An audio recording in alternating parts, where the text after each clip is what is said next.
Just a Kiss, Chapter 6, a Miraculous Ladybug Fanfiction.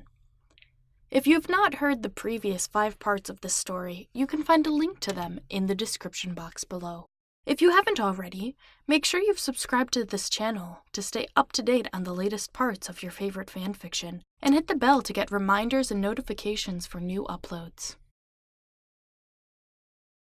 "No, higher," Nathaniel said, adjusting the focus on his camera. "Ugh, slave driver," Chloe groaned, flipping her hair to the other side.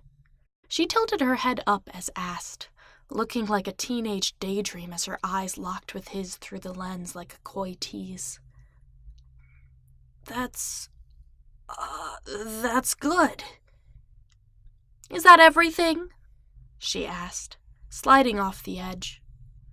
"Yeah, should be."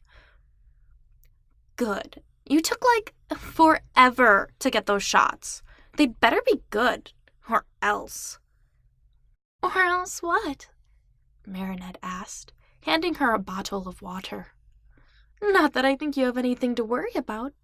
From what I've seen, there's barely anything to touch up." Chloe huffed and rolled her eyes, not quick enough to come up with a clapback. "Whatever. I'm starving.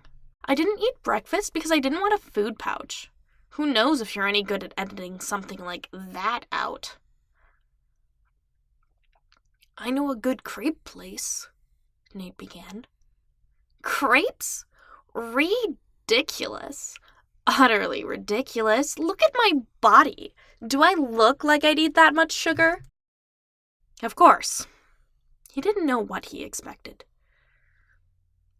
"I have a bottle of orange juice in my bag I picked up on the way in.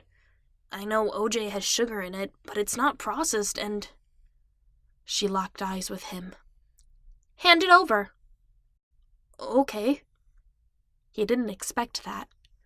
"What's the difference?" "It's not the same kind of empty calories," she said. "Vitamin C and D are great for the complexion." "Won't the acid make you break out?" Chloe narrowed her eyes and chucked the lid at him. "Excuse you? I don't want to hear that from your crusted face." "You wish you had my face. I get one zit a month." She clicked her tongue. "Don't remind me. Skin like yours is wasted on you." "Well, I don't clog it up with foundation." "This and that are 2 different things." "Chloe," he said, a grin on his face. "I'm teasing." "I know that." "Oh? You can dish but not take?" "Don't push your luck." "Then why do you let me?" "It's obvious you have a crush on me. You're the one who keeps ogling me and tracing the curves of my body with a pencil." He blinked twice. "When you put it that way, it sounds creepy." "That's all you'll ever be, isn't it? An admirer from afar." Nathaniel glanced over at Marinette, enjoying herself as she chatted with a vendor across the street. "You say that, but you kissed me this morning. Doesn't that make you the admirer?" "As if," she scoffed.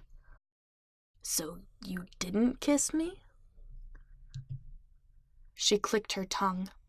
"You wish. Ridiculous." "Admit it, Chloe. You like it when I look at you." "Utterly ridiculous." "I snapped a photo of Marinette as a test shot earlier, and you just about snarled. You always need the attention on you, huh?"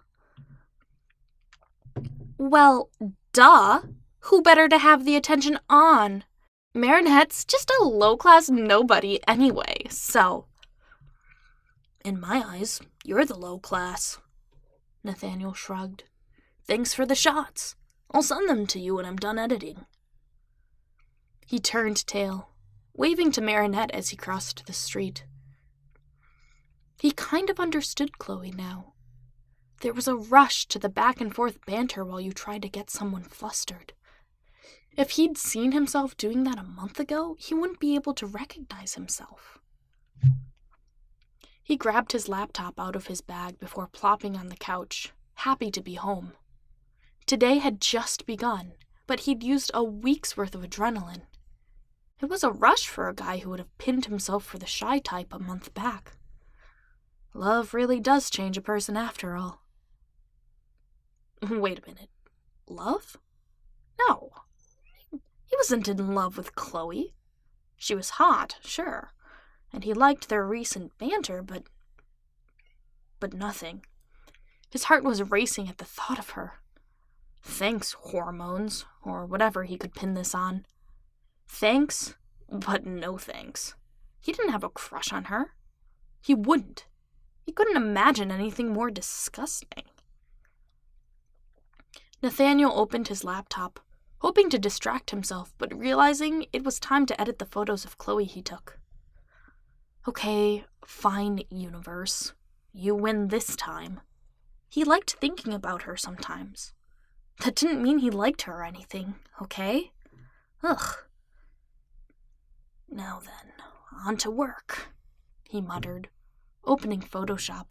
He had a long afternoon ahead of him and wanted to make progress before Chloe started hitting him up with whiny texts. The outfits Marinette prepared were, in a word, stunning for Chloe. She usually dressed in yellow and Sephora colors, but this ice blue and white theme did wonders for her and her eyes. He got to wondering as he worked, thinking about the future of his webtoon and career path. He might not have to go to college after all. It would mean less stress for his father, and if he was able to pay all of his bills by his 18th birthday, would he really need to go to school after all? Was it worth the price tag anyway? While he might be able to make it on his own, the easiest way to get there in the next 3 years was through Chloe. Her influence and reach, even a tenth of it, would be enough to pull in enough revenue to get a flat in downtown Paris, albeit tiny. She was so used to using others, he shouldn't feel bad about using her. Nathaniel closed his laptop and sighed, resting his head on the couch cushion. The thought of dating her flashed through his mind again. That would be the easiest way, wouldn't it? Dating her would get him all the exposure he needed, but he wasn't that type of person, nor did he want to date someone like Chloe. That would entail bending over backward at every beck and call. No thanks. But what if he got her to fall for him? What if he was simply, undeniably sweet? Did she have anyone like that in her life, besides people who were paid to pretend? If it seemed genuine, maybe he could get her on his side long enough to grow his audience. That would work in his favor. He pulled out his tablet and a stylus and started making a list. Sure, some of them were dumb, but maybe Chloe would take to it. Worst case scenario, he would post the picture of them kissing and get a lot of hate follows from her stans or anti-Chloe supporters. Either way, it would be a boost, however temporary. He'd rather have a slow and steady growth than 15 seconds of fame, but desperate times call for desperate measures, right? Ugh, no. Don't compromise your morals, Nate. Don't pretend to like a girl for money. He flipped from his notes to Procreate to start drawing, hoping to get ahead on next weekend's update. Stay true to your morals, boy. It's the most valuable thing you have. So, with a heavy pen and hyperfixation, Nathaniel tuned out his thoughts and the world to do what he did best: draw Chloe. It wasn't until he came back to reality that he realized he'd drawn his OCs kissing, but that was a problem for 40 minutes from now. Until then, he absorbed his near-mindless proportion debate as the sun beat on his neck through the window, forgetting he'd been kissed that morning. And it wasn't just a kiss. End of chapter. If you've made it this far, comment, it wasn't just a kiss. Anyway, You can tune in next week for more fan fiction, and I will catch you guys in the next one. Don't forget to subscribe, hit the bell, all that stuff, blah, blah, blah. Bye!